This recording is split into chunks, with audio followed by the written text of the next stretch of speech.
All right, my friends, welcome to episode 359 of Prof and Dev Play Games. My name is Larry, at Elon Musk on Twitter, and I would just like everyone to vote blue for the midterms because that is what I want with my blue check mark. And over there is Anthony the Dev. I assume you're still on Twitter. Please don't give him money for a check mark. $8 a month. Although $8 to create an Elon Musk parody account, chef's kiss all the time. I'm like, banned if you parody me without using the word parody. well, that's cool. Again, as I said in the Discord, oh no, permanently banned on an account where I can create another one for free and just keep doing. What if I made a bot that just did this and I could just spin up accounts as soon as they're closed to harass you all the time, 24/7, which is he's getting dragged 24/7 all the time now on Twitter, and it's just amazing. It's the only reason that I'm still like viewing Twitter, because watching him get dragged is amazing. It's like the dog who bit the fucking bumper of a car, can't let go, and it's just getting swung all around town. Yeah, pretty much. Like, well, and the news, he's fired half people because he always does this, and he's like, I gotta hire him back. Like, truly an idiot, truly stupid. Like, yeah, I don't mean that in like a, well, what a stupid guy, whatever. Like, I literally mean that. Like, that's very dumb. Yeah, it's a dumb. Like, I own this for a week, and I'm gonna uniformly just lay off 50% of the company. Normally layoffs, I'm like, fine, if they needed to lay off people, and like Twitter probably does, if you want to make it profitable, sure, whatsoever, like as a business, you don't do it in a week of coming in. Like, this is things that you need time to figure out. Well, what people you actually need, which they clearly didn't do, because they're like, oh shit, as confirmed by Bloomberg, some fired people are getting messages saying, we fired you by mistake. Would you come back, please? No, fuck you. And I would be like, so I'll come back, but yesterday's rate is not today's rate. Yeah, exactly. So if you want me back, that would be like, I'll come back on a consulting basis for like 4 times my salary. How does that sound? Like, Jesus. Like, and I feel bad for all the people that got laid off from that. And it does suck. Because I don't even think they're getting severance or anything. It's just, and I'm like, well, the one thing, they are a Bay Area company. There's a lot of other tech companies around there that have no problem or lack of desire to hire more engineers and tech people. But there are a lot of people who were laid off in other places. Like, all Twitter Ireland was laid off. New York. Ireland has a bunch. They should. The thing is that there's a ton in Ireland as well. Like any U.S. company, big tech company here has Irish offices as well. It's a great place to do business for most of Europe. You also can't fire people in Ireland without that much notice. No, you can't do it in California either. Yeah, exactly. Like, what the fuck? But he knows that. He's done that in Tesla and got in trouble. Nothing happened, so he doesn't care. Yeah, it won't matter. Although I think he does care about money in Twitter, to be honest, because he bought it for way more than it's worth. Not with actual money he had. Exactly. So, he got a $15 billion loan. And leveraged Tesla stock as well against it. It's just all like, this is dumb. Like, actually idiotic business decision. Idiotic. And he's made it worse. It's amazing to watch than to think, oh my God, I could step in right now as in this role and be better than you. Wow. Yeah. And I have no experience because you're. It's amazing. I just like freaking out, basically. He is. He's an immature child who has so much responsibility now and is just floundering. Yeah. Oh, it's amazing. But on this part, I just saw on Reddit that Tumblr has reversed their ban of nudity on their platform, so I feel like it's the rise of Tumblr now. Tumblr's coming back. Oh, yeah, shit. I'm pretty sure. I'm like, okay, I guess it's time to make a Tumblr, I guess. So that's where we move now. We'll move. Everyone will move back to Tumblr or onto Tumblr for the first time, because why not? I I did download the Mastodon app today. I'm like, I was seeing stuff on that and people, and I looked at their website and even I was like, how does this work? exactly. I don't. I'm like, it kind of reminds me of Discord in some ways, but Exactly. Discord's easier. Yes. My wife mentioned Mastodon, and she's like, "Isn't it like Discord?" I was like, "Yeah, but Discord seems easier." And I was like, "Why are people using Discord?" But I understand why. It's not, you don't quite have the public feed kind of thing. You have to Sure. be in different servers and stuff and whatever. But yeah, we had that exact same conversation. I was like, nah, Mastodon is probably not it. Just gonna say that. Sorry. You know, someone started just like a Google sheet. Just type into this Google sheet. It's wow. Imploding during the midterms is just like wow. And I opened up an account on Twitter just for the election that we're doing, and I'm just like, oh, this is kind of cool. And then Musk took over. I was like, no, never mind. Come on, Google, bring back Google Plus. Let's do it. Oh my god, someone's got to step into the breach. Now is the time. Now's the time for someone to strike. Yep. You cut this down too early. If Google Plus was here, it might be it. Although when I looked at, because my wife was asking me, like, how big is Twitter really? Because she was surprised it didn't make any money whatsoever, and it was pretty bled money pretty heavily. And I looked up like social networks for like media and networks for worldwide. Twitter wasn't even the top 10. Really? Yeah, it's like weirdly like LinkedIn, not LinkedIn. Pinterest has more users than Twitter. What? Yeah, by like 50 million. What? Yeah. Jesus. Active users? Yeah. Or, I mean, they're not active users. They're just like, hey, this is total number of users people have signed up. I'm like, more curious about active users. But yeah, okay. But I mean, it's a way, like, I don't think you get active user counts. But it really isn't that big. Like, Reddit is just below Twitter in total user count. Facebook is number one by a lot. Dang. Worldwide. Yeah.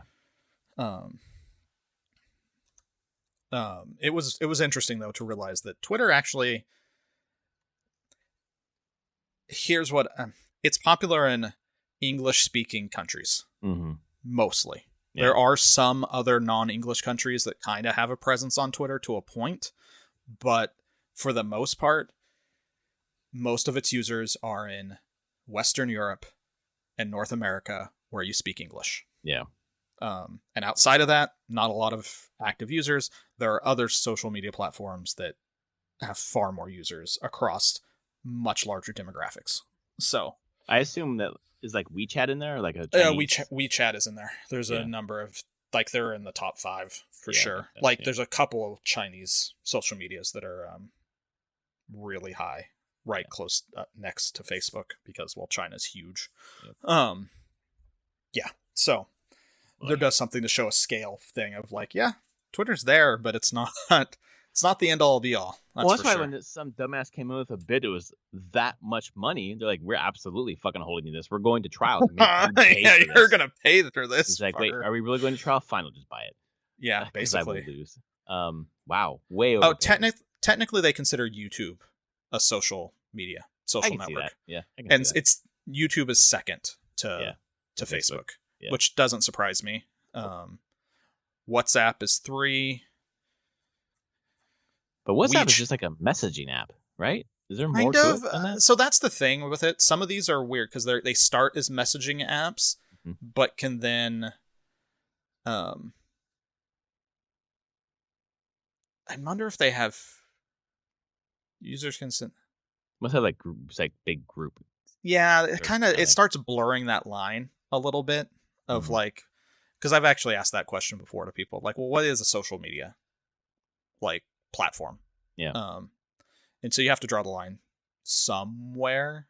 I feel like it's just like a fucking living forum, like kind of, you know. WeChat is totally there. They have 1.25 billion monthly active users. Oh, this isn't monthly active users. Oh, okay. Yeah. Facebook has 2.74 billion monthly active users. YouTube, 2 billion monthly active users. Instagram is up there at just over 1 billion monthlies. TikTok, 800 million. Yeah. QQ is the other big Chinese one.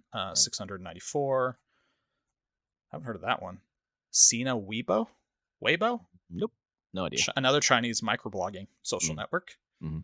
QZone, a bonded service to QQ that share photos, watch videos, listen to music. Huh. More China. Reddit. Yep. 430. There's Twitter on this. Yep, there's Pinterest. So Pinterest, 454 million monthly actives. Twitter, 353 monthly actives. So Reddit's higher than Twitter. Yeah, now it is based on this other. So yeah, I mean that's the thing. I'm just like, Twitter is a thing, but I wouldn't have paid 44 billion for it. That's for sure. Nope, sure wouldn't have. And then pissed off everybody. Oh, it's a dumpster fire. It's fun to watch. Other than Elon Watch and Twitter Watch on our podcast, we are also talking about video games. I bet you didn't know that. No. This week has been God of War talk, and it has made us start thinking about what games could possibly dethrone Elden Ring, really, from our Game of the Year list, and kind of compiling our Game of the Year list and thinking about games we played this year and games we still want to play. What possibly could be coming out later in the year that might make our lists. So other than Sonic Frontiers. Oh, yeah. Although, has it been reviewing better than I thought? It has. Like, previews. The reviews are not out yet, but the previews, the couple hour previews or whatever, have been much more positive than earlier. That's good. It is good. Yeah. I'd rather have good games than bad games. Yeah, so. And I'd like to have a good Sonic game. Honestly, that could be fun. I don't have huge attachment to Sonic, but I have enjoyed a few Sonic games over the years, and especially on the Dreamcast. I had a lot of fun with the Dreamcast ones.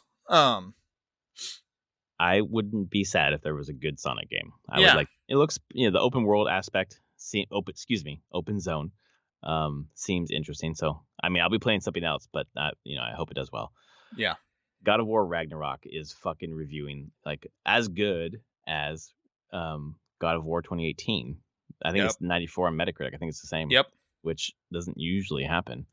And people, the reviews, I mean, I've listened to so much review content about how good it is and how it just feels like put the two together and it's just one game. It's just two parts of the same game, but there's so much more story. There's so much more depth.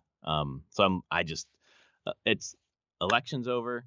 God of War Ragnarok comes out. Larry couldn't be happier. Yeah. The only semi-negative review is weirdly out of this IGN Korea. It got translated finally. They gave it a 6 out of 10. Jesus. And they basically, like, the synopsis is, the game's core design lacked innovation compared to the prequel, and the story also suffered from a lack of creativity. They were disappointed. But I'm like, they're basically like, it's too much, that's just more of the first game, and they clearly wanted innovation. Mm-hmm. Doesn't seem like other people cared. They're like, we liked that first game, this is cool to have more of it. Right. Right, people love the first game, so having more but better. Yeah. Sadly, the game was insufficient to be felt as a new representation. Rather, it felt like a DLC to the previous title. That's a perspective. That's a perspective to take. That is a perspective. I wonder how the different IGN scores like weight, or if they just take one for Metacritic or no. Here they're all separate. Interesting. So IGN Korea is a separate one than normal IGN gave it a 10 out of 10.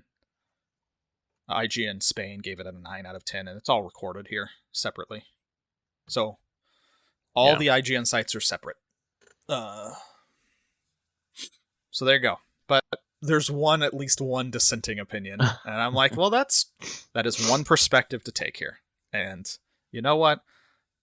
I salute your perspective. That's. I am looking for a continuation. Yeah, exactly. I'm like, but I want more of that. I guess if you're wanting something that is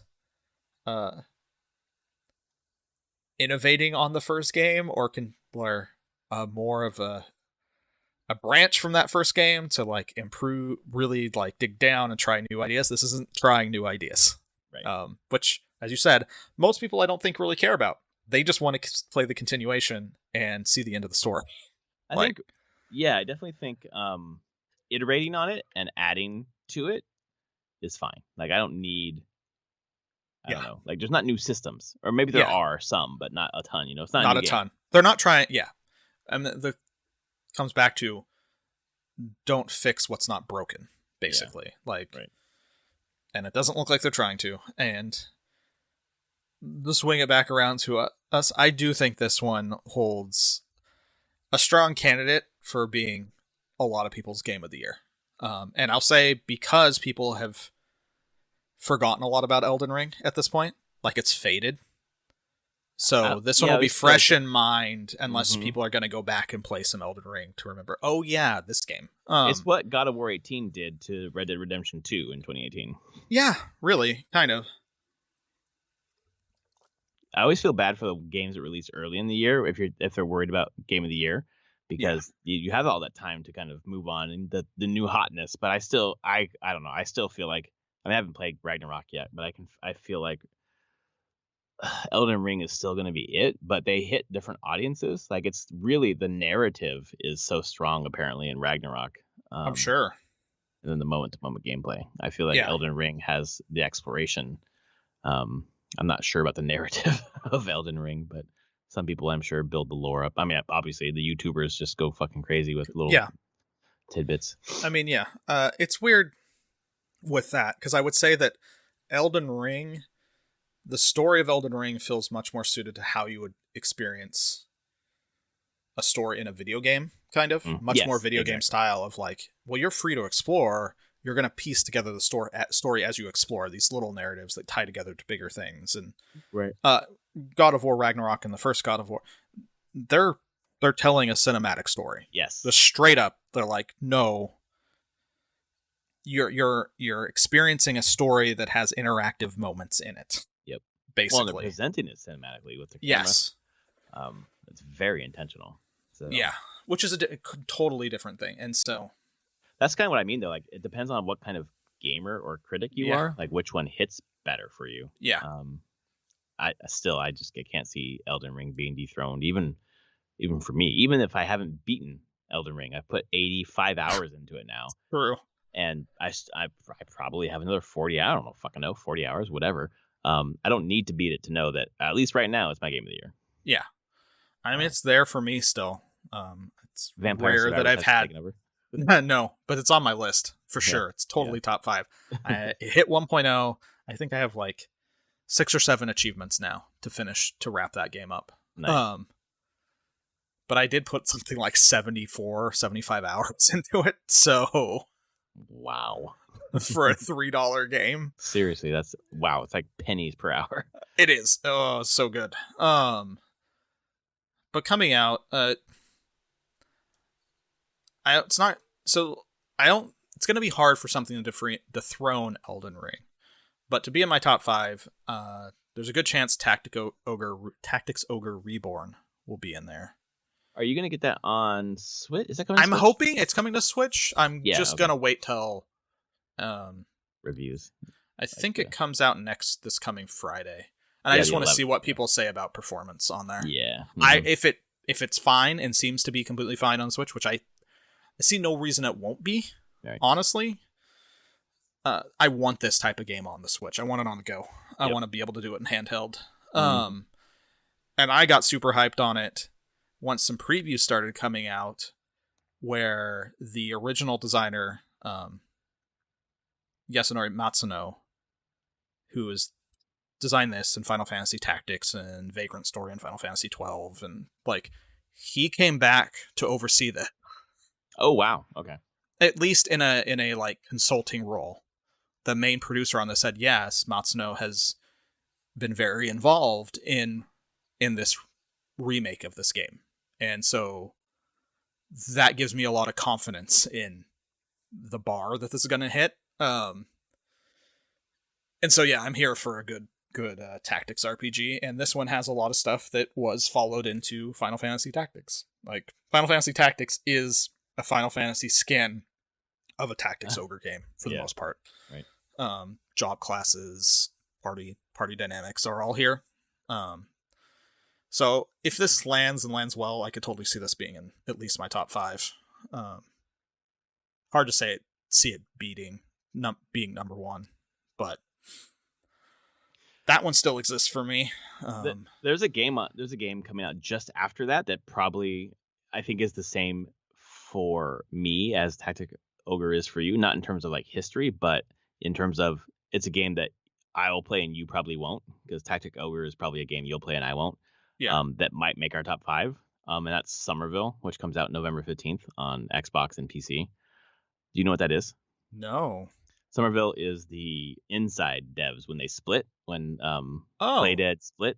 Yeah. These are I think the art director, the narrative director went on to whatever the new studio is, and they were making Somerville, which comes out on Game Pass on the 15th. And other than God of War Ragnarok, I am so excited for Somerville.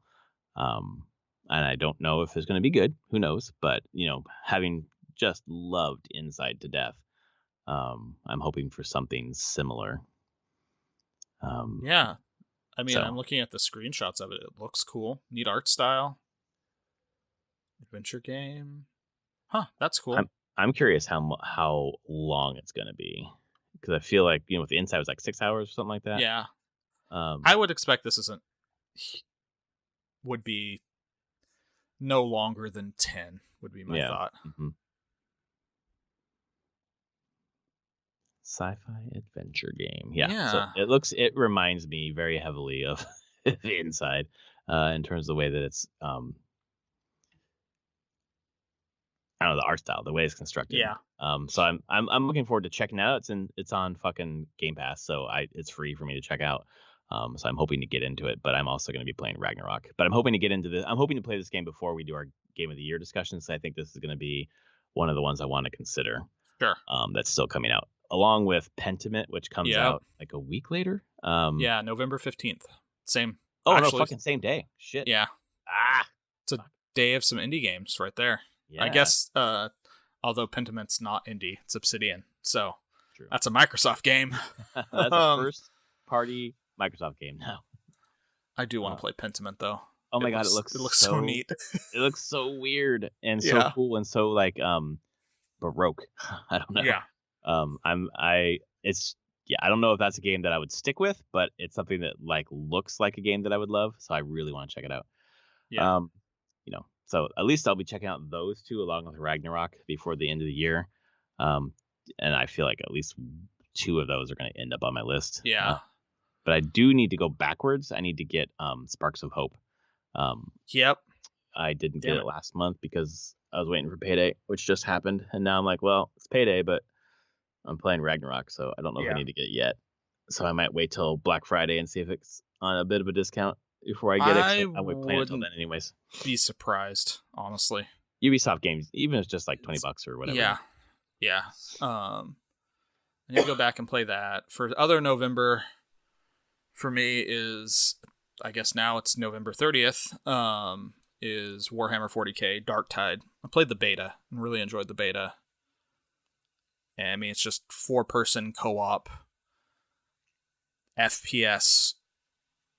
Kind of more, there's a bit more shooting in this compared to the Vermintide games because, well, it's 40k, so you have guns. Is it like Left 4 Dead-ish? Or yes, a bit more Left 4 Dead-ish, but because it's like hordes of enemies coming out and you're just mowing through them. But yeah, it's a 4-player co-op kind of thing, very Left 4 Dead. Just in Vermintide was the same way. It's just that in a Warhammer Fantasy setting, and so Darktide is the latest iteration on that. Playing the beta, it did feel like they've continued to evolve their style a bit and just refine the type of game they make. Fat Shark, who's made all these games so far. Mm-hmm. And yeah, playing the beta, I played it with a number of people from work, and we played a couple rounds. And I was like, I'm in. There's a whole create your own character, so you truly do create your character. You have a class, you level up in that class, you get new weapons and gear. It's full RPG. You're just going on missions, which are somewhat procedurally generated. So there's kind of like stamps basically that go in of like how rooms connect together, and they have a lot of fun dialogue between the characters. That's very Left 4 Dead-ish. Cool. A lot of dialogue between the different characters.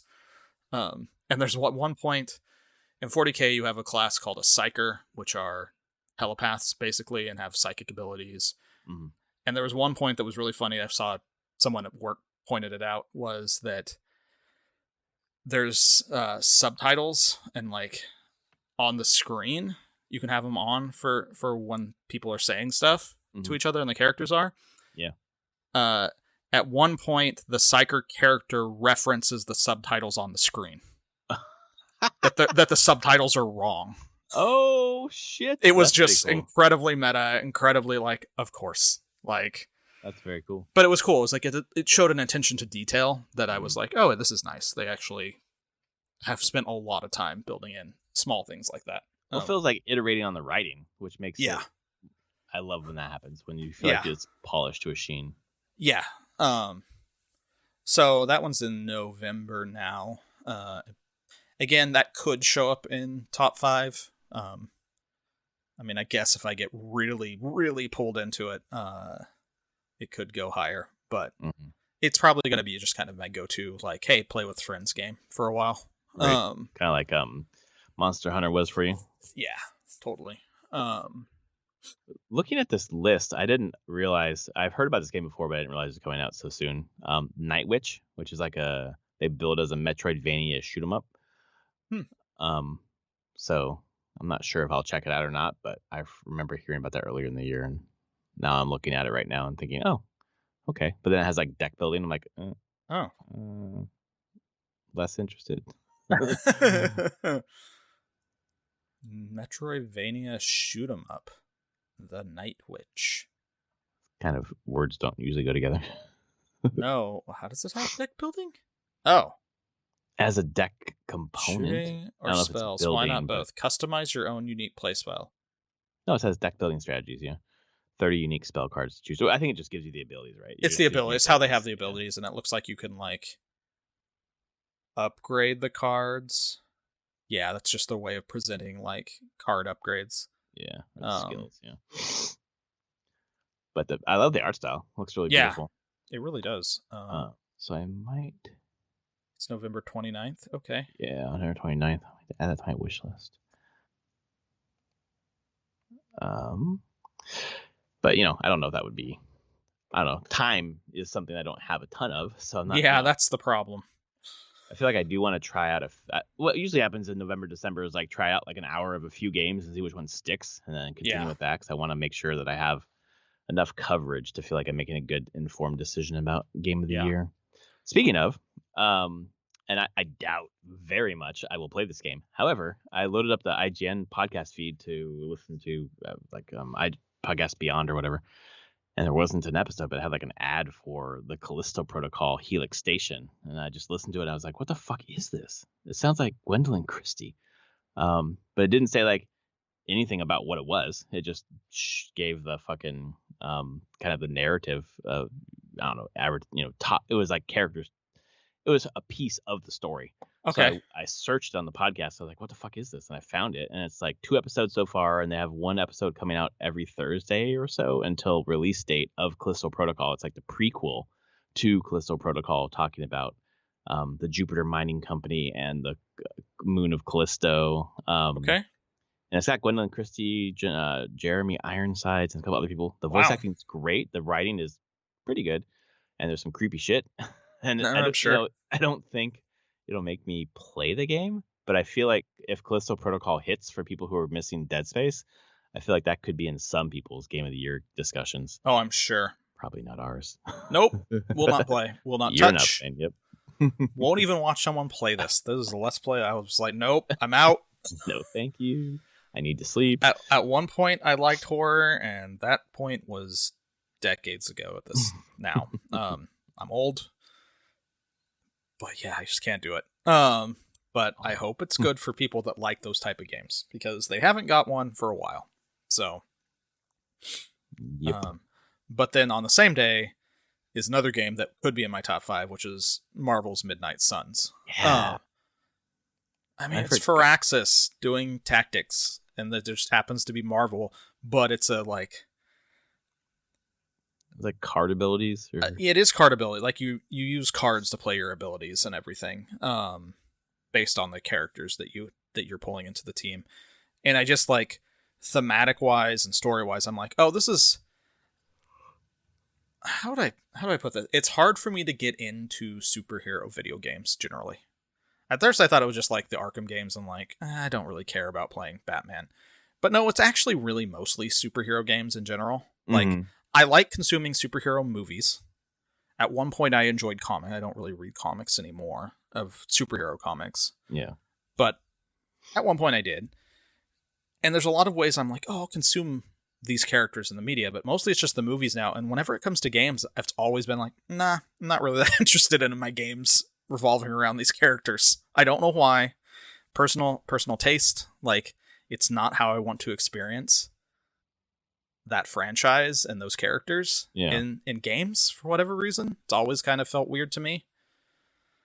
But this one, Midnight Suns, I'm not super familiar with Midnight Suns, so that's nice. And it's like thematically pretty different than just your normal superhero stuff, since it's dealing with demons and everything. And I like how all the characters look and are a little bit different in it overall. So I think it's just different enough than like what I'm expecting to make it novel for me.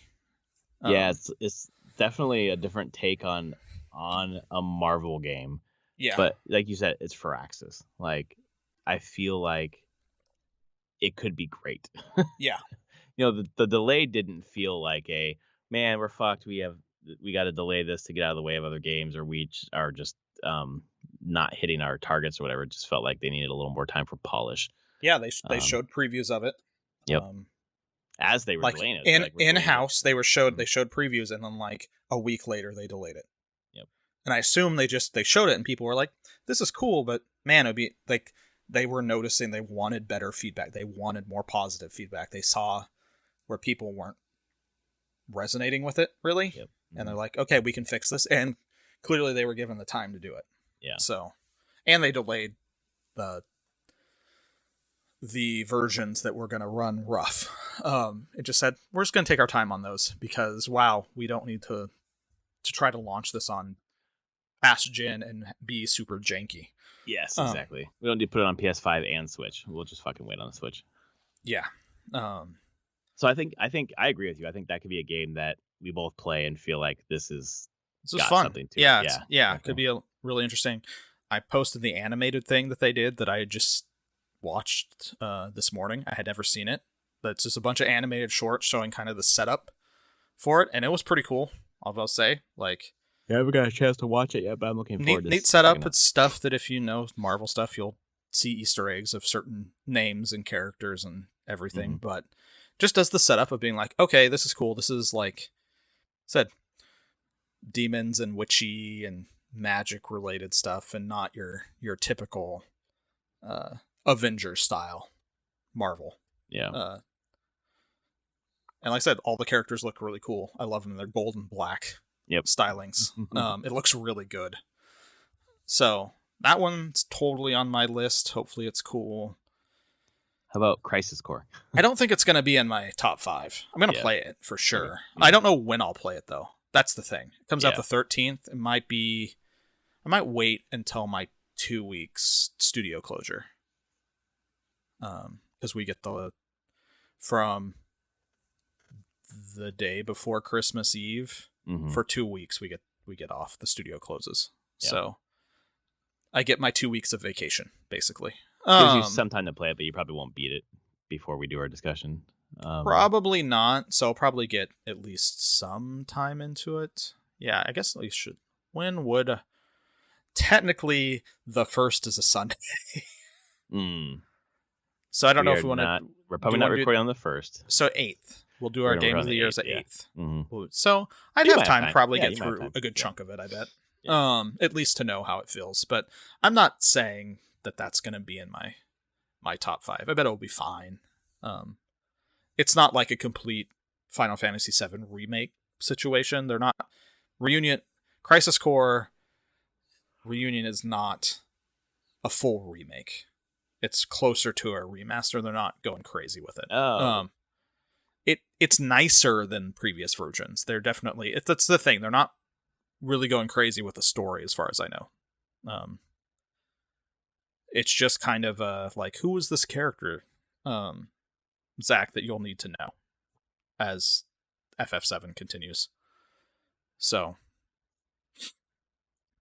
because they're going to be put into the middle of the Final Fantasy VII remake, basically. Spoilers for anyone here.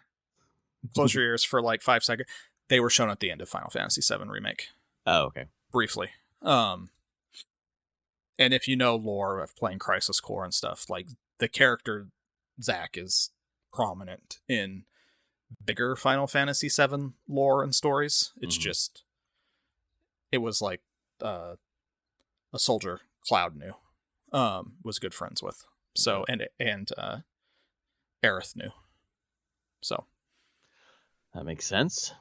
So they're doing that. I mean, that's the thing. It's even going to be brought to the Switch, so it's not like crazy high fidelity. But it'd be nice. The last time I think I played that, it was Crisis Core. Was that PS1? Or was it PS? Was it Vita? Or was it PS3? Yeah, it was a remake of an action role-playing game, yes. Oh, PSP. That's where it was. It was PSP. A PSP game. Yep. Wow, PSP game remastered for PS5. Interesting. Yeah, exactly. It's just really remastered, not like completely remade. Although, that's the thing. Remastering something for the PS5 kind of makes it a remake in a little bit. Like... Right, because you have to do so much assets and shit. Yeah, so much has to go on, but they're not. It doesn't sound like they're changing the story really, like like FF7 remake did. They're not trying to do that. So yeah, I'll play some of it. I'm sure. I just probably, you're right, may not have it beat by then. But like when I have those. In previous games, I mean, God, like there were some good games at the beginning of the year. There's Elden Ring, Horizon Forbidden West. Yep. Vampire Survivors. I was like, what? When did I start playing Vampire Survivors? January of 2022. In January. Oh man. Yeah. Okay. I played Lost Ark this year. That came. Me too. That was a thing. Xenoblade Chronicles 3, V Rising, Citizen Sleeper. Warhammer 40,000 Chaos Gate Demon Hunters for another tactics game. That was a lot of fun. I haven't dug through all the platforms I played on. That's what I can find quickly. I'm sure I played other things on Switch that I'm forgetting. Mario Golf, Golf, Mario Soccer. I did not play Mario Soccer.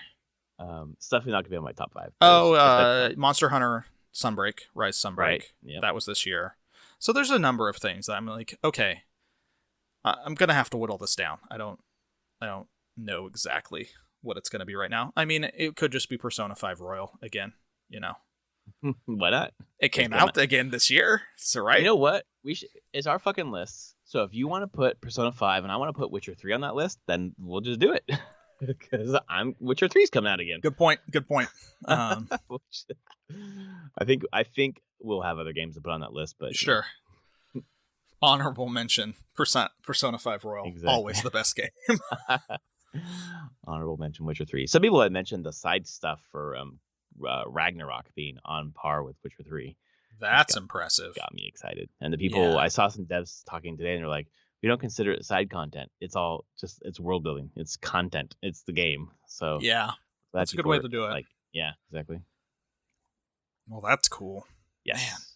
Man. Very cool. So I think we still have, like, we've had some good games this year, and I think we still have the next effectively 5-6 weeks. We have quite a bit of cool stuff.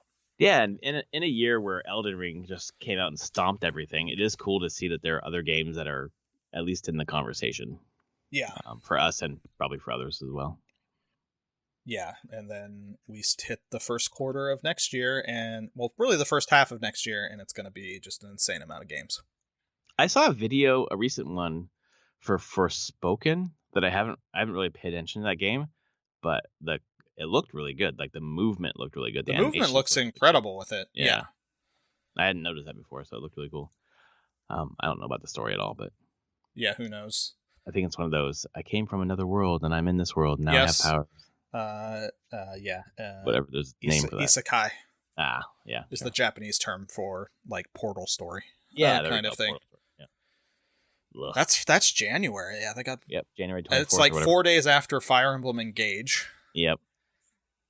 I have that pre-ordered. I've had that pre-ordered for a while. Yeah.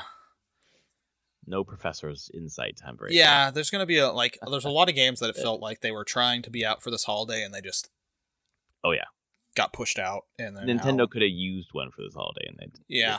Yeah. But basically through January, February, March, there's a lot of games hitting in that time frame.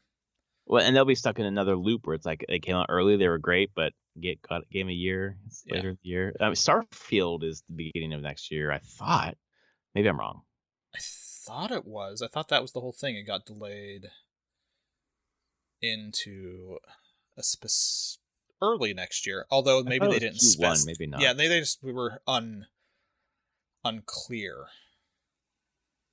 Yeah, they said Q1, Q2 2023. So first half of 2023. Okay, that's broader than I thought. Honestly, and it's Bethesda, so it'll probably be June.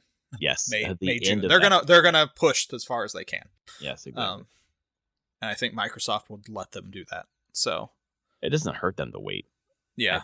I mean, Microsoft, needs to put out some fucking first party games finally, but they'll get Activision and then they'll get Diablo 4 coming as well. Do you think it's gonna happen? Do you think they'll get Activision?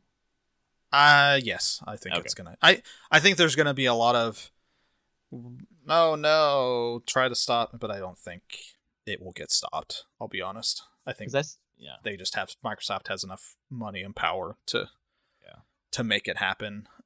Yes, there are places where I think it's gonna be more challenging, but I have a hard time seeing it not happening.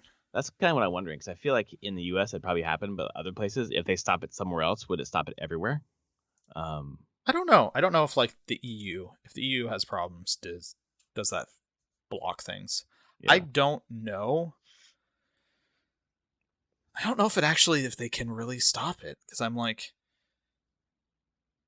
Activision and Microsoft are both actually incorporated in the U.S., so I don't know how much other countries' laws apply. Well, in the U.S., just stopped Simon & Schuster and Penguin, I think, from merging. Yeah. But that's, there are 5, and that would have been 4. Yeah, this is the whole thing they're going to say, is the fact there's a lot of game publishers. Exactly. And, just because Activision's a big one, it doesn't... There's still tons of other publishers, which is true. It's not like by Microsoft owning Activision, they have cornered the video game market. Yes, exactly. There's a lot more. I think the issue is for Sony, Microsoft putting everything onto fucking Game Pass, and no one's going to want to buy it anymore. I mean, that's definitely pretty harsh against Sony, and what are they going to do? Yep. I do like Microsoft's response, make your own game. You have fucking resources. Make a game to compete. You can do it. And they have done it. That's the thing. That's the thing with Sony. I'm like, Sony has made a lot of very good games, and they still have a lot of very good franchises that are exclusive to Sony. Yep. So that's I think the big argument there is the fact that it's just, even if Activision is owned by Microsoft, it doesn't really stop the quality and amount of games that are coming out. It really doesn't. Well, I feel like if Microsoft owns Activision, wouldn't they just keep selling those games on other platforms? Because wouldn't they make more money? Yeah, at that point they will. Like all the Bethesda games, you can get them on whatever platforms they're on. You can still get Skyrim on PlayStation. Yeah, I feel like they don't change that. It's just going forward, basically. Yeah. Like Starfield, I'm pretty sure Starfield's not on PS5. Is it on PS5? No, it will. I don't think it will be.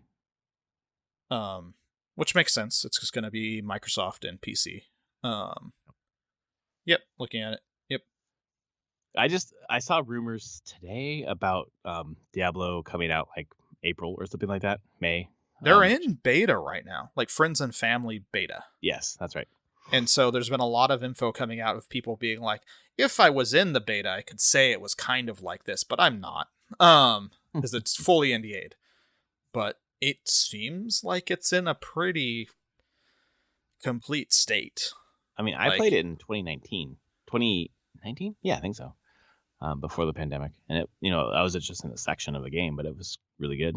Yeah, so it doesn't surprise me if it comes out.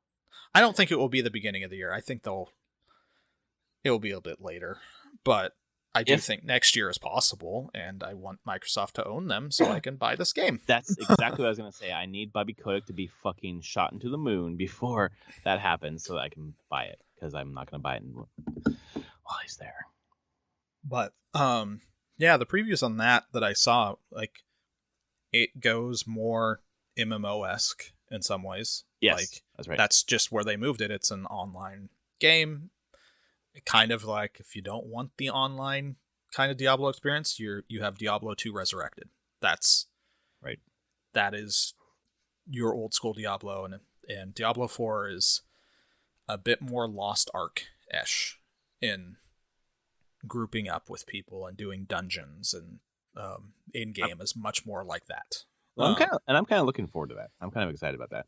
World bosses, world quests that you experience and come. Like, it's a multiplayer game. It's not and they're really leaning into the multiplayer aspect, which they kind of did with 3 as well. Yeah. But being always online and everything. Right, but playing 4, even I ran through that line like 3 or 4 times and played it over and over again. I enjoyed meeting the world bosses with people who are around me, or different. Just the online presence. It added something to it, and I thought it was pretty. Which so I'm hoping. Sorry, go ahead. Yeah, it's to reference back to the whole God of War thing of where that person was like, well, they're not really doing anything different. They're just making more God of War to finish the story.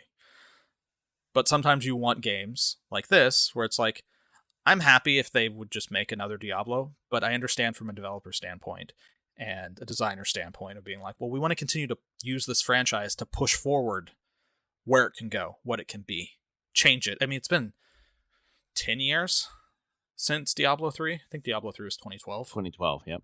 So it's been 10 years. It'll be 10, 11, or 12 years by the time this game's out. Yep. That's enough time. You don't just want the old games in it. Like, maybe some people do from a nostalgia standpoint, but from from people making games, it doesn't surprise me. Like, no, I want to take what was great about that game and bring it into where we are now, what people play now. Well, I feel like even with new developers, because it's not the same people who worked on 3 that are working on 4. So you grew up on it, you like it, you've also played other games. You're like, we could fuse some of these other ideas into Diablo. So yeah, I can see testing things out and seeing which ones work and running with it.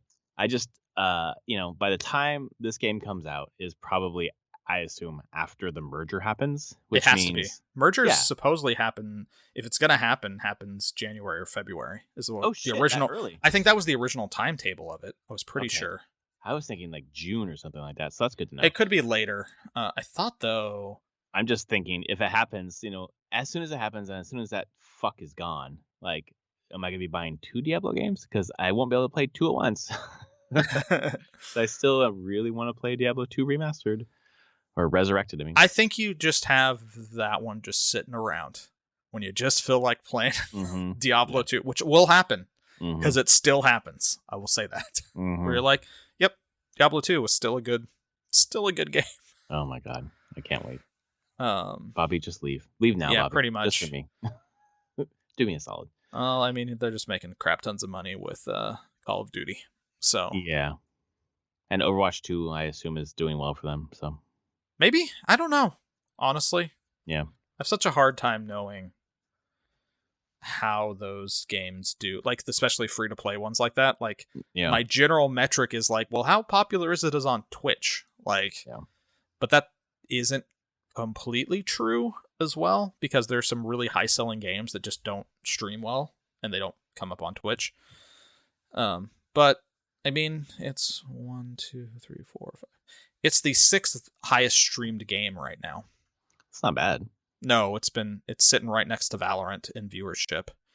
And they're very similar type of game. They're hero shooters. Call of Duty Modern Warfare 2 is number 3, right behind. Well, just chatting is number 1. So we'll ignore that one. Yep. It's GTA 5 and then Call of Duty Modern Warfare 2. So pretty sure Activision is doing just fine.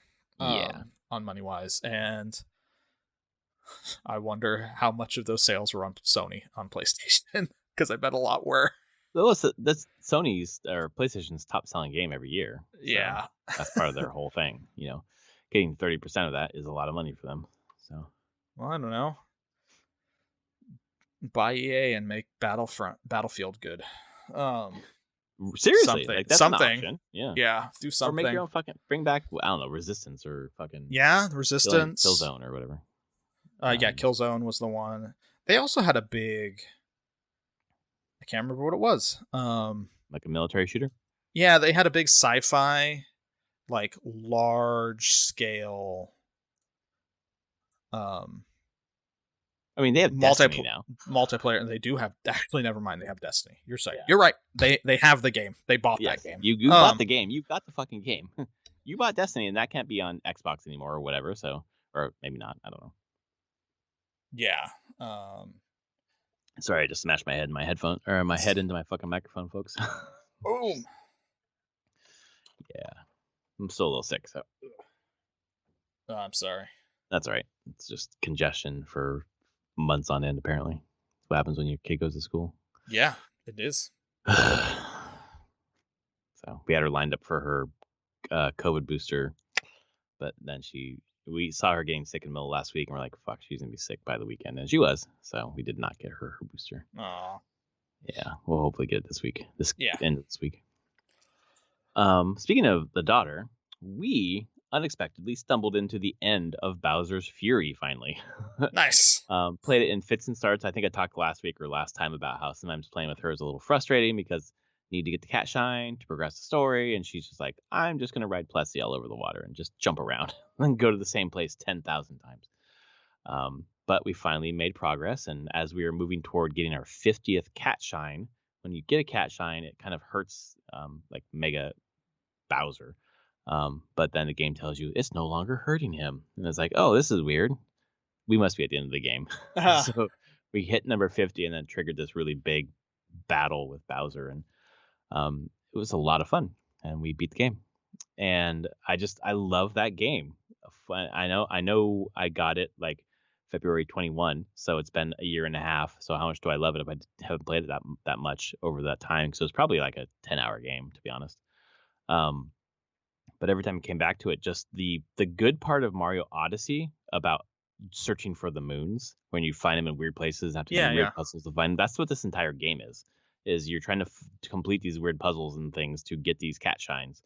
And we only did 50. There's 100 in the game, so there's still really half the game left if we wanted to do it. So we really enjoyed playing that. And then she immediately wanted to play another game where Mario is a cat. So we loaded up Mario 3D World, and my wife played with us. And then this morning was my morning with my daughter, and we played again. And she's getting so much better at those kind of games and using the controller. Yeah. And then I went to make breakfast, and my wife tagged in, and they like beat like a world 1 in 3/4 worlds. I came back and they're like in world 4, and I left in world 2. I was like, what the fuck? Wow. My wife was like, I don't know what I'm doing. She tells us what to do, and I do it. So our daughter is just directing her where to go and what to do. And just like in a really like she's figuring out video games. She's figuring out the puzzles. She's figuring out like what they want you to do, and like it's all very obvious to her, which is cool. As I mentioned many times before, when we're playing Legend of Zelda, I'm like, I don't know what the fuck to do here. And she's like, Daddy, just jump in the water, swim under there, and there's probably a switch there. Fuck, there was. So played that. And then I played a little bit more of Live Alive, and I remembered why I put it down, and I went and looked online about it, and I'm pretty sure I'm playing the one story that most people dislike. It's like the Twilight of Edo, where you're back in like a shinobi time, and it's just this huge castle, kind of complicated, different levels, trying to get from one level to the other, and it's like maze-like and very confusing and very fucking long. And yeah, it's just not fun. And the rest of it has been fun. This one's not fun. And this is probably the 5th time I've come back to it and just like, I need to get through this so I can get back to the other stories that are fun. Yeah. So that's all good. I played. That's good to know. Yeah, fuck. I remember now. I remember reading about it, and if I remember correctly, they're saying like this is like the worst one. I was like, I just want to get it over with, so I'll play it. And I maybe shouldn't have. I don't know. Keep putting it down because of this game, or because of this story. Yeah, that's unfortunate. But Yeah, but the writing's still awesome. The pixel art is awesome. The 2D 3D thing is awesome. It's all great. It's just I want to get through this one. And I looked up a guide last night. I was like, okay, how far am I through this thing? I'm like, okay, I'm 2/3 of the way through. I still have another third to go. That's like another fucking push, go. hour. Fuck. Yeah. Like, I'm tired. I'm putting this down. Yeah. I will get there eventually. That's all I played this week. I played one thing. Marvel Snap. Oh fuck! I played so much Marvel Snap. Oh my god! And awesome. I gave that whole thing about like I don't really like superhero game. This is a card game though, and it's a good card game. It is, man. Man, match length perfect.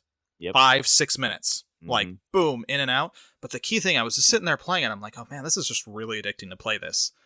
And a lot of those free to play card battler type things are really shallow. This isn't shallow. One, I won't say it's the deepest card game out there, but there's enough interesting mechanics going on that there's depth. And there's depth to this. Like you just build a deck of 12 cards, but you're like 12 cards. That's not enough. But it only lasts 6 turns. You're not guaranteed to see your whole deck. You're going to only see about 2/3 of your deck. So you can still not draw what you want. So you still have that aspect of it going on. And then I just realized, I'm like, really, once you hit turns like 4, 5, and 6, it's just little puzzles you're solving. That's it. It's just the cards that you're playing and your opponent's playing, and then the 3 random locations that show up. That is my favorite part. It just creates a puzzle. Yep. That you're like sitting there, you're looking at your cards going like, okay, how do I solve this? How do I get enough power at these locations? And it's a little puzzle every time. And most of the times it's a very engaging puzzle. I love holy crap. Like you're trying to figure out how your cards are like, you can't use anything here after turn 5, or this card doesn't work after turn 3, or whatever. And it's like, wow, how do you lay these all out to maximize? You're min-maxing like every time. But yeah, puzzly. I think it is very puzzly. There's so many parts of that game that are interesting, at least. But for me, the 3 locations and the way that the locations change things, are the smartest thing they did in this game, because it makes it so engaging and unique every time. Every run feels very different, and a new puzzle to solve. Yep, and a new puzzle to solve. You start getting locations. You're like really excited when certain locations show up. Yep. Really unhappy when certain ones show up, but it's fine. It's really engaging in these short bursts. And like this week, like at night, I've probably put in a couple hours every night just playing. I beat the entire season pass. Not the recruit season pass. I got it out in the first day and a half. I beat the 50 level symbiote, Spider-Man symbiote season pass going on. I did. Once I hit level 50 and I had gone through the entire thing, I was like, fine, here's $10. Give me everything else in the season pass I haven't collected because I've been on free. But also, like, I put 15 hours into this. So here's $10. Like, have it. This is fine. I don't feel like the monetization is mean in it. Just in the general sense of that, like, all you're doing with money in this is you could accelerate the speed at which you go through your collection level, which is how you unlock new cards. But it doesn't feel like it would accelerate you exponentially faster. Like, it might accelerate you a week or 2 based on if you're just free to play playing it. And if you buy the season pass, you've already accelerated yourself. Like, you just get enough resources out of that to help you unlock cards. But the thing is, to actually unlock cards, you do cosmetic upgrades to your cards. You don't power is not locked behind monetization. Yeah, you just want it to look cool. You just get but as you make it look cool, you get new cards. That's the whole thing. Yeah. But the thing is each card has its own currency, and you can't buy the card currency. So you have to play with the card to get their I don't remember what they're called. They're little orbs. And that's so you have to have a They're not credits. Are they credits? you have to have credits to pay for the upgrade, but the card also has to have enough orbs collected to do the upgrade. And the only way to get those orbs is to either get them from, like, sometimes you'll just get random ones from season pass or missions. We'll just give them to you. But the main way to get them is to play with the cards in your deck against people. And so the easiest way to actually progress in the game is just play the game. Which is good because it's a fun game to play. Yes. And you're playing against real people now, right? Yeah, mostly. I mean, there's bots clearly every once in a while because I think they prioritize speed of getting into a match. So if there's not a person you're matching with really quickly, they'll just throw a bot at you to just get you in. Clearly, they're doing a lot of behind the scenes matchmaking stuff beyond just like your win-loss record. Like they're taking in consideration the cards in your deck and like what you've unlocked card-wise to try to keep people paired around each other. Yeah, I've had a great time, like a really good time with the game. We'll finish recording and I'll probably log in and play some more. Yeah. At least a few games and clear out my missions is what I hope to do. It is so well designed. It is incredibly well designed. And it was you talked about, and I was like, oh, that I've known about it. It's looked neat. I saw streamer play it. I was like, oh, this is cool. But I didn't care. And like you talked about, I was, that's cool. And then Monday morning, it was like there was like 4 people at work that were like, this game's awesome. You should play it. Like, okay, that's enough people telling me. I know. I'm like, that's the thing. I'm usually like, I am not the one that's usually wants to like counter what people are like. Like, what is that? Why am I spacing on the term? Whenever you want to go against the trend. Oh, devil's advocate? No.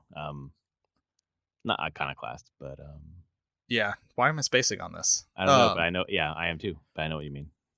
And usually, and I'm not. It's just basically like I know some people that a lot of people will tell them to play it. They'll be like, I'm not going to play it then. Like, I'm the opposite. I'm like, well, fine. If there's a lot of disparate people telling me this thing is cool, I should probably give it a shot because there's a good chance I might actually enjoy it. And guess what? I did. Yeah. And it's on Steam. It's on your phone. As long as I didn't realize it was on Steam. Yeah, there's a early access version on Steam. It's not like widescreen. They put some fluff on the sides and it's still just screen ratio, but it's way easier just to play on Steam. It's early access. They said that the full Steam client that will have, like, as I said, 16:9 actual layout will be coming soon. But they're testing it there, and so I play on both my phone and there. It's cross save kind of thing. Yeah, as long as you use your Google account. Like, so if you go into, I assume you're playing it on iOS. Yeah. In your account, you can say, I want to link this with my Google. And I recommend link it with your Google before you ever create a Steam account with it. Because the only way you can do it on Steam is through a Google account. Yeah. Linking. But sync it on your phone first to your Google account, then log into Steam so that your phone data is the primary source of truth. For like what you've progressed through and everything. Because I think there's like a weird way where you can lose your progress if you do it right. They probably have patched that, but I have known there was a story from a coworker who lost their progress by linking it later, being like having created a separate Steam Google account and then linking their phone to that Google account where they had done most of their progression, and the Steam account where they hadn't done much on that Google, like, overwrote their phone. Ouch. Yeah.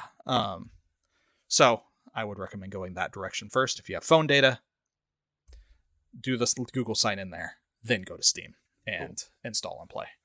But highly recommend. Yeah, like, you can play it wherever you want. It's really good. It's shocking kind of how good it is from a card game. If you just like card games, it's great. Yep. Ben Brode, designer of Hearthstone, this is his game. He left Blizzard, and this is the game he made. And honestly, it has a lot of polish that I would expect out of people that came from Hearthstone. Like, it feels like a Hearthstone, like, oh yeah, adjacent, you know? tons of quips. Yep. Like unique audio quips for every character, unique effects for every card and character. Like when placing it, they have different sounds, they have different visual effects. Just an insane amount of polish for something already on this, from a visual standpoint and gameplay. Pretty excited, pretty happy. They don't have the ability to challenge friends yet, but that's on the roadmap, and they've discussed it. That it will be that whenever you can challenge friends, you both will have 10 life, and you'll play a series of games where your life is what you're betting. But in the game, you can. Did you get to the point where you could snap cubes? No. Okay, so I think you have to hit level 10 in playing, and then you actually get to the core, like, I want to call it betting part of the game. But you have a rank, and what you do is you're playing. Every game is worth 2 cosmic cubes and whoever wins takes it from the other person. But you can snap, which you click the cube at the top and you say, I'm doing really well. I'm doubling how much their game is worth. Oh. And they can do the same back, or you cool. can retreat at that point and go and only lose 1 cube. It's really good. It's such a good, like, that press your luck. It's cool. Such a good betting mechanic of being my gosh. Because you can also fake people out, and you're like, it's turn 5, no one snapped. I don't know if I'm gonna win or not, but I'm gonna snap just to put the pressure on them to, like, are they confident they're gonna win this game? Because I'm just saying it's gonna be worth 4 cubes at the end of this game. And then sometimes you do that bluff, and they snap back, and you're like, now we're gonna lose 8. Shit. It's good. It's a really good mechanic, and when they have the friends one, instead of these cubes you're using, you just have 10 life. So you're playing a series and you're betting how much life you're going to lose or gain from the game. Because that's just such an important part of the game. But again, where it talks like you're not there yet, this does a great job of introducing all the mechanics of the game through the tutorial season. Even the season, the way a season pass works, is done through the tutorial. All new players, they get the recruit season pass before you're released into the world. You have to finish that before you get the real season pass and everything. And most microtransactions shown to you at all at that point. It's interesting. It really is kind of a masterclass in teaching people to play the game and introducing them to just, like, not just the game, the card mechanics and the individual game mechanics, but all the meta mechanics that are going to go on at the same time. But yes, you should get to the betting thing. I think you would enjoy the betting part. Adds another layer to the whole thing. I'm always interested in how things tutorialize or games tutorialize because, just being a teacher. Yeah. But that was one of the things that turned me on at the beginning when the podcast that I heard were, like, people talking about how they played so many games at the beginning, thought they're playing real games. They were just playing a tutorial and they didn't even notice because it does such a good job of backgrounding the teaching. It does. Yeah. And I would say the cards that they give you up through, like, I think it's collector's rank 30 or so. Like, you're just working through the recruit pass and everything, are really well designed so that if you're at all have a knowledge of, like, if you're looking at your card abilities, it's very easy to make those clever aha moments of, like, oh, this card into this card is really good. I see the synergies. And they just build on those mechanics going into, like, the full card set. Right. And so, again, it's just layers and layers of teaching you not just how, oh, this is the rules of the game, but actually the strategy of the game. Right. And the various strategies, because there's, like, a number of different deck types. So, and I felt coming out of the recruit pass very well. I had a good understanding of the game at that point, of not just the mechanics, but the actual strategy on, like, well, this is how I build a deck. Like, I can do it this way, or I can do it this way. And feel confident that I could play a good game. So, highly recommend it for anyone who just wants to toy around with card games. Yes, seconded. I imagine we're gonna be talking about this game again come January. Potentially, actually. I mean, just when I first started playing Hearthstone years and years and years ago, I was just like so into it and just like how Yeah. good it was, and I'm having similar vibes. So. Yeah, and that's kind of the thing where I feel like I really like Hearthstone. I think did a great job of what like taking Magic the Gathering and really distilling it into a much more easily digestible form, but it still was very much tied to card games that had come before it, really. Magic especially. Like, yeah, it's a cleaner version of Magic, but it's still clearly inspired Magic. Yeah, you have a lot of stuff going on, a lot of mechanics, I would say harder to teach mechanics that are just were kind of ingrained in card games at that point. And I feel like Snap throws off most of that.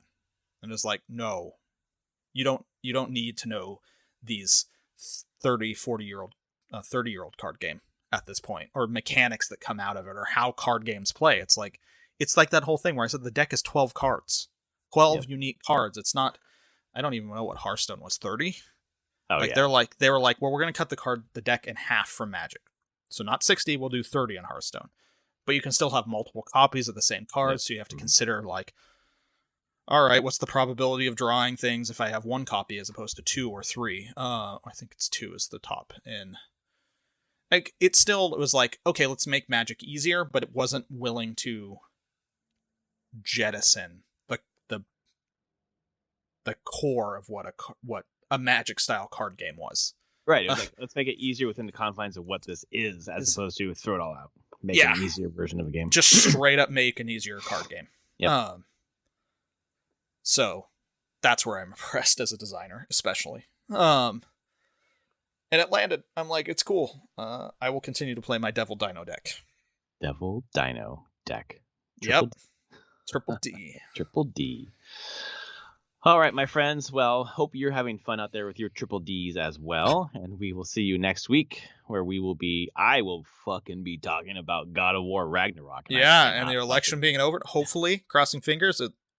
Yeah, the election will be over on Tuesday, but we'll be having, mail-in ballots, so we won't know what? Actually, we might know the results. Who knows? I bet by then you'll probably have a good chance. Good idea. Yeah. Or at least to a point where you're like, there's almost the probability of it changing is so low that it doesn't even matter. Right. We're at the point now, tomorrow's Monday. At the point now where nothing we can do. Nope. I just have to drop my ballots off at the ballot box tomorrow. Nice. We mailed ours last week. So. We have so many ballot boxes in King County, Washington. So pretty much every library has one. Yeah. And no armed guards. No armed vigilantes, No. Yeah. I feel like that would not go over well on the island I'm at. My island is weird. It's super liberal, but it also has a fair amount of like also libertarians and kind of like shut-ins that would be, I think they would just be angry that people are just there with guns to begin. Like, I don't think this would go well here at all. I think you'd piss a lot of people off that also probably have guns, I'm going to say. Right. True. Liberals also have guns. And libertarians, I guess. And would be like, go away. Like, make a better choice. Mm-hmm. Let people drop their ballots off. Go get a sandwich or something. Like, just don't be here. Yes, agreed. Yeah. But soon it'll be over. Soon it will be over. Yeah. All right, folks. Episode 359. Thank you so much. Tell your friends about it, and we'll see you next week. Later, everyone.